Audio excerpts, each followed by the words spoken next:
Vamos, brothers, it's your boy here, and it's Leeds United 1. It is Vamos here.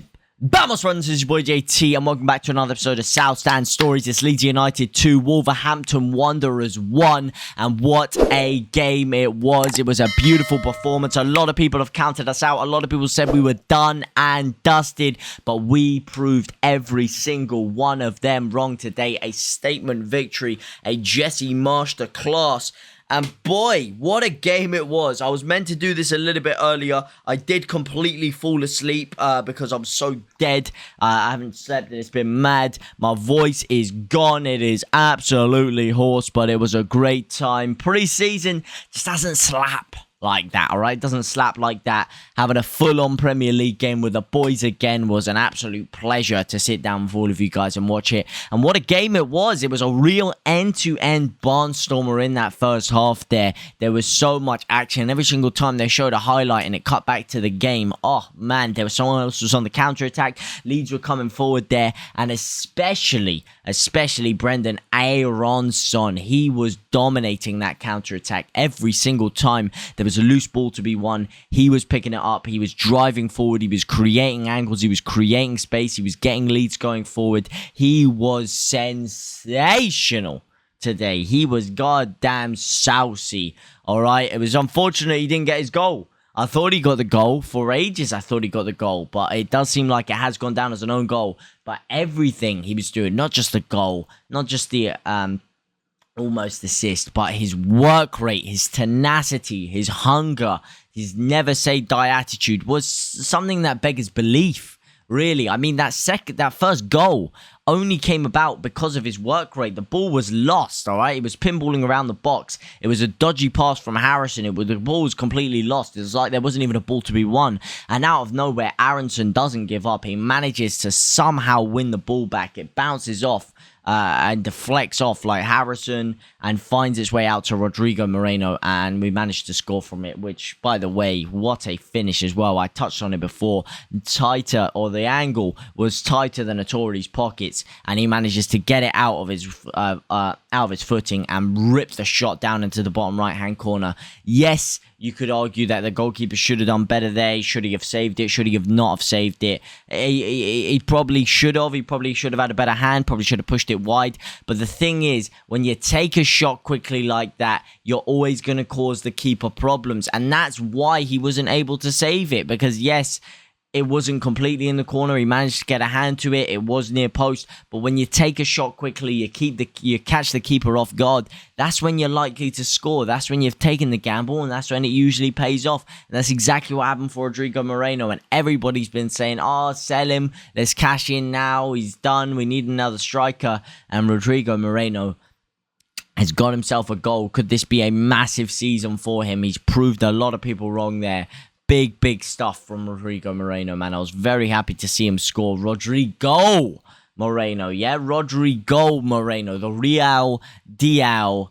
But like I said, AARONSON was the one who really impressed me today going forward. He is looking like a real player, man. A real player. Could you imagine if we had him from January last season? You know, him and Rafinha linking up? Boy, it would have been something different, man. This is why it could have been a completely different story how we managed to get him. We might have been nowhere near getting relegated because he looks so good, man. So good. Everything about his play, he's so technically brilliant. He just looks better and better every single time I see him in that Leeds United shirt. And this is the best performance I've seen from him so far. And that's really, arguably, Cagliari may have been better. But aside from that, he's just getting better and better and better. It was amazing. We did have question marks defensively. Sus Christensen, that first goal, I don't know what he was doing. I really don't know what he was doing with that first goal there. He absolutely frauded it up big time. He dove in. He didn't get anywhere near his man. He tried to body him, and he completely slipped off him like the other guy was greased up in butter. I don't know what the hell was happening there. And he got skinned past there. Skinned like a jacket potato. Spun like a Beyblade on a playground. And they managed to get through. It came out to the right-hand side. It's headed back across. And I don't know if Pedence meant it. If he didn't mean it, when he smashed the ball into the floor and then it bounced over Meslier. It was a beautiful finish if he did mean it. but it was sus defending, man. It was questionable from Christensen. It was in the first place. It was questionable in the fact that Hwang was left with so much space on the side. It was questionable the fact that Podence was left in so much space in the middle.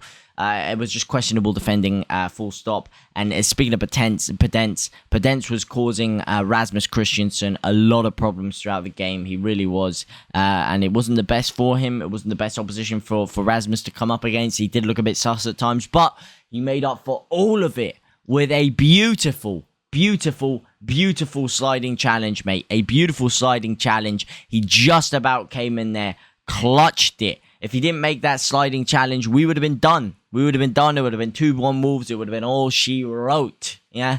But he came in last ditch. If he made it a second earlier or a second later, it would have been a red card, would have been a penalty, and it would have been a completely different game. But it was a perfectly timed clutch challenge, and as far as I'm concerned, that makes up for everything else that I did see that was potentially questionable.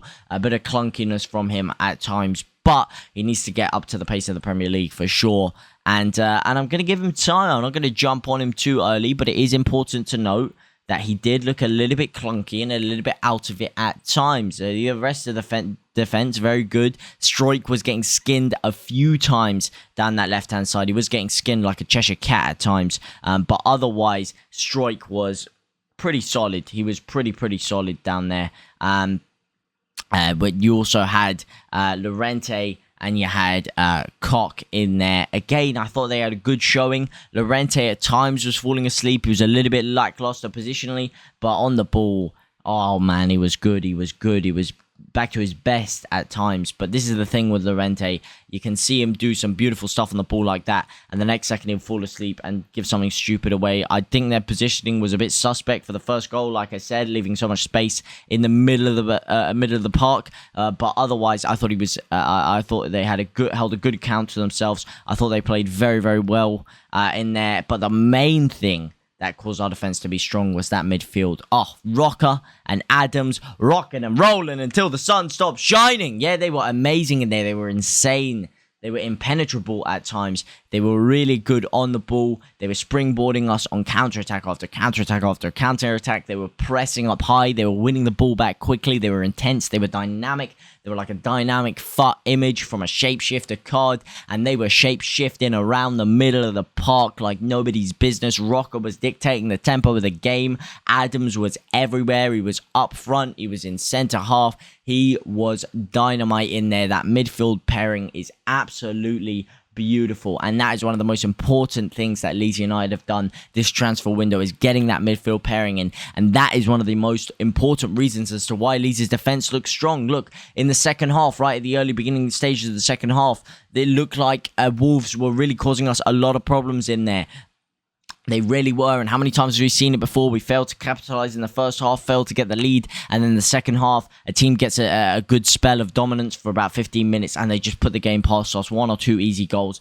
But they didn't really manage to create too many clear-cut opportunities with the possession that they did have, and I'll put that down to our midfield being so strong and compact in there at times. But it was a good performance from a lot of the new boys. It was a good performance from Leeds in general, good performance from Jesse Marsch. The boys look strong, they look good, they look unified, and it was a great result for Leeds, and we're pushing up, and I'm telling you, baby, Europe is on the cards. But let me know what you guys think about it down in the comment section down below, but I will see you very soon. Au revoir, my brothers and my sisters.